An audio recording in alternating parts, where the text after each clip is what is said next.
ఓం నమో నారాయణ. అందరికీ నమస్కారం.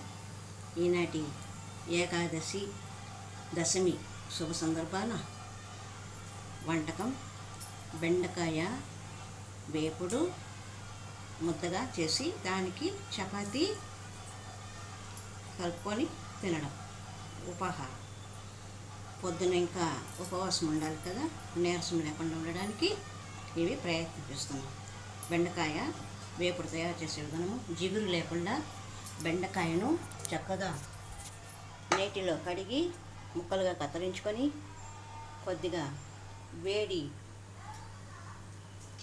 తగిలే వరకు వేయించి విడిగా పెట్టుకొని తర్వాత నూనె వేసి దానికి ఆవాలు, జీలకర్ర, ఉద్దిపప్పు, శనగపప్పు, ఎండు కరివేపాకు, వేయించిన పల్లీలు ఇవి వేసి చక్కగా వేయించుకొని దోరగా వేగాక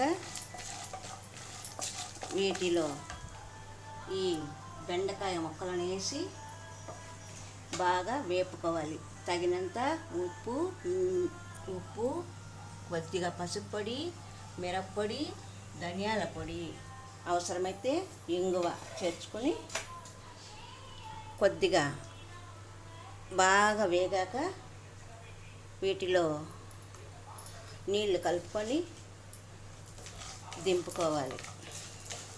కొద్దిగా ముద్దగా అయ్యే వరకు చేసుకొని ఆ తర్వాత చపాతీ రుద్దుకున్నాము. చపాతీని ఇలా తయారు చేసుకున్నాం.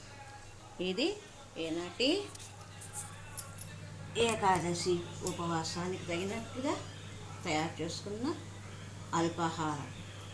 ఓం నమో నారాయణ, ఓం నమో నారాయణ, ఓం నమో నారాయణ. సర్వే జనా సుఖినో భవంతు, లోకా సమస్తా సన్మంగళాంతి. హరి ఓం తత్సత్.